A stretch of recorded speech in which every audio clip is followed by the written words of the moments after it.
You can incubate a lot of either negative things or positive things in sleep. This is getting too easy.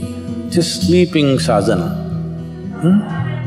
So coming awake to an alarm bell with a sudden start is not the best way to do your life.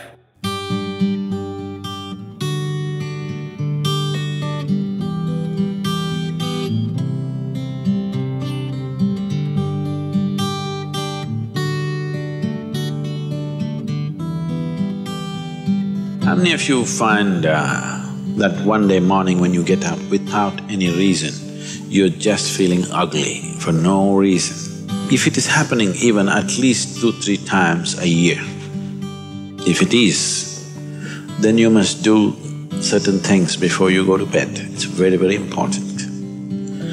Because unconsciously, you need to understand this, you can incubate a lot of either negative things or positive things in sleep.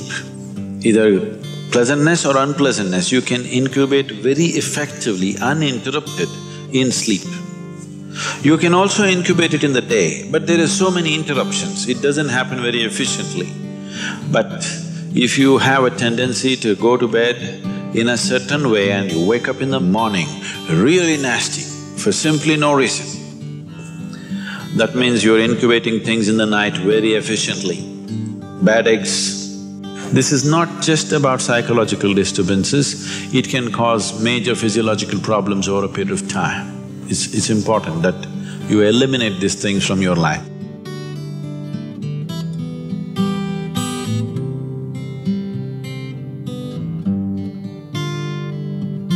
So, before you go to bed in the night, there are certain things that you need to take care of. It's best if you're eating meat and other kinds of meals, you eat at least 3 to 4 hours before you go to bed. The digestion is over. Before going to bed, drink a certain amount of water and go to bed. You will see it gets taken care of just like this. One simple thing can be just a shower. Always to shower before go to bed, it'll make a lot of difference. In this weather, maybe cold showers are difficult, so you go for lukewarm showers, don't go for hot showers in the night. Go for lukewarm showers, it makes you alert. So you will think, oh, I cannot sleep. It doesn't matter, you will sleep 15-20 minutes or half an hour later, but you will sleep better because it will take away certain things. When you shower, it is not just the dirt on the skin that you're taking away. Have you noticed if you're very tense and anxious, whatever, just a shower, you came out, it feels like almost the burden has been taken away from you? Have you not noticed this? So it's not just about washing the skin, a whole lot of things happen when water flows over your body.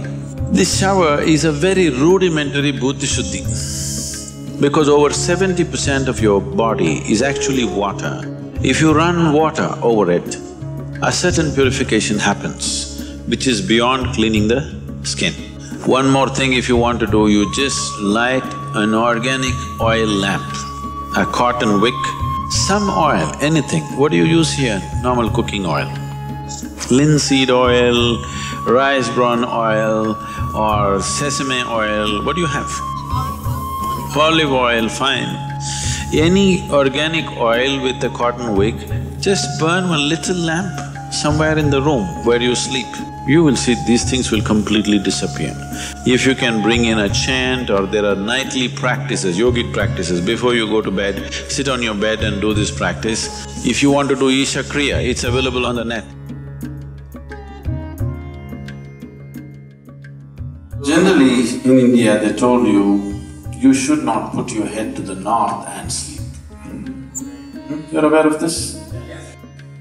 If you put your head to the north and sleep during the night when you're in horizontal positions, then slowly the blood will get pulled towards your brain. When there is too much circulation in the brain, you cannot sleep peacefully. If you have any kind of, inherently weak aspects in your brain, or if you're of old age, you could die in your sleep. One can have hemorrhage because extra blood is trying to enter the brain, where the blood vessels are hair-like. Something extra is being pushed because of the magnetic pull. When you're in a vertical position, this is not so. The moment you become horizontal, this pull on the head is so strong that slowly the blood tries to move towards the brain. So to avoid this is true only in the northern hemisphere. If you go to Australia, you should not put your head to the south. If you're in India, you should not put your head to the north. You can put it any other way, it's okay.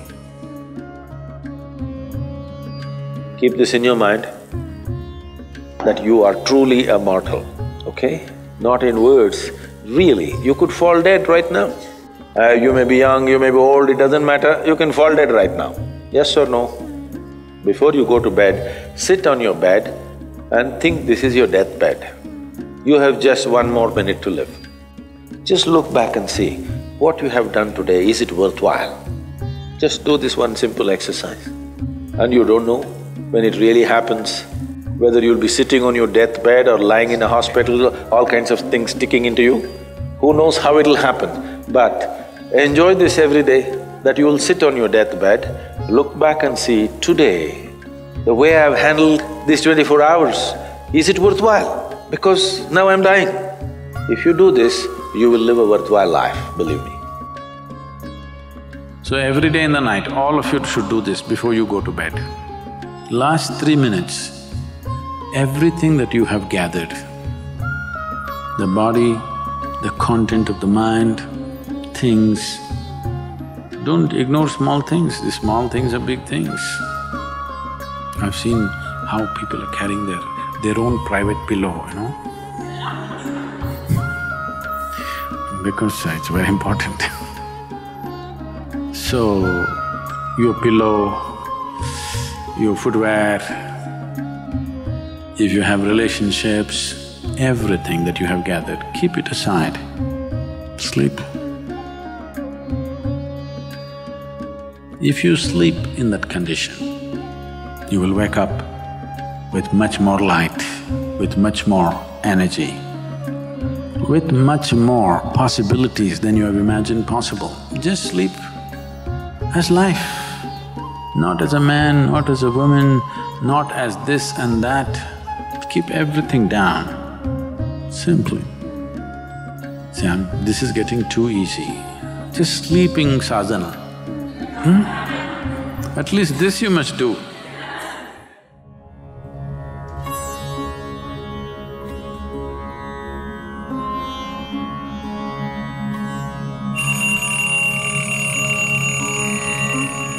So what kind of sounds come awake to will determine the context of the day and the future of your life in many ways. So coming awake to an alarm bell with a sudden start is not the best way to do your life.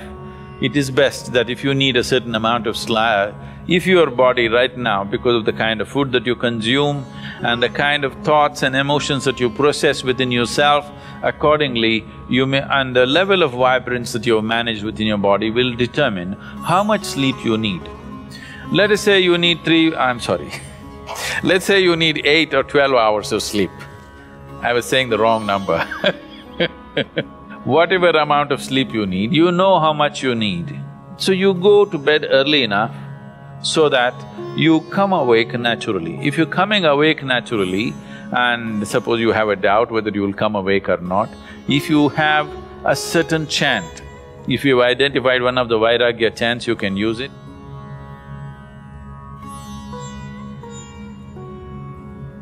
Physiologically, one important aspect of you is your heart, the pumping station for your blood circulation, which pumps life across the body. If this one thing doesn't happen, nothing happens. This starts from left side. So we told you, in India they have told you, when you wake up, you must roll to your right side and get up. Have they? Left side, if you roll and get up, bad things will happen to you. Did they tell you? Bad things are not about that. When you're in a certain state of relaxation, when the body is in a relaxation, the metabolic activity is low. When you get up, there is a certain surge of activity.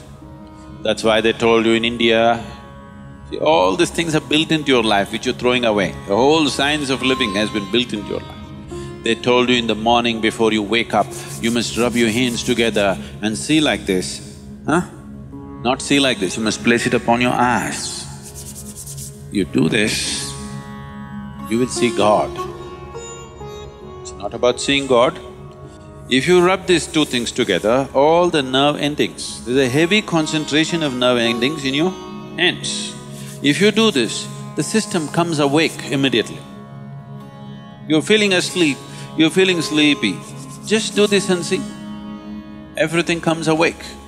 So morning before you move your body, you get it awake first and then place it upon your eyes. Instantly a whole range of nerves connected with your eyes and the other aspect of your senses come awake. Before you move your body and your brain should be active. You shouldn't get up dumb, that's the idea. Understand? So you do that and then roll over to your right and get up. Today, if all of us go to bed, by tomorrow morning, nearly 250,000 people won't wake up. Natural death in the world. Suppose you wake up tomorrow, you guaranteed? Have you come with a guarantee card? No guarantee card. So suppose you wake up, let's say. Just do this much, I'm telling you, this is a simple first step to your spiritual process. Tomorrow morning, when you come awake, check, you really awake or you dead? If you're awake, it needs at least a little celebration. You don't have to get up and dance, at least you can smile, still on. 250,000 people died. They were like you and me, poof, they went off, isn't it? Wherever you look, they're not there. Here I am still, alive. One big smile, will you? I'm talking management. Then if 250,000 people died, at least 3 to 5 million people lost somebody who's dear to them. You check those 3, 4, 5 people who matter to you, all of them alive today. One more big smile. Hello? Will you or not? Alive. If suppose right now, we put a gun to your head, will you think it's a relief? No. You'll be terrorized, isn't it? So that's how precious it is to be alive, isn't it so? That's how precious it is for you to be alive. So tomorrow morning, 250,000 people died overnight, but you're still alive. Does it not at least deserve a big smile, I'm asking you? And all the people who matter to you are all alive today. One more big smile?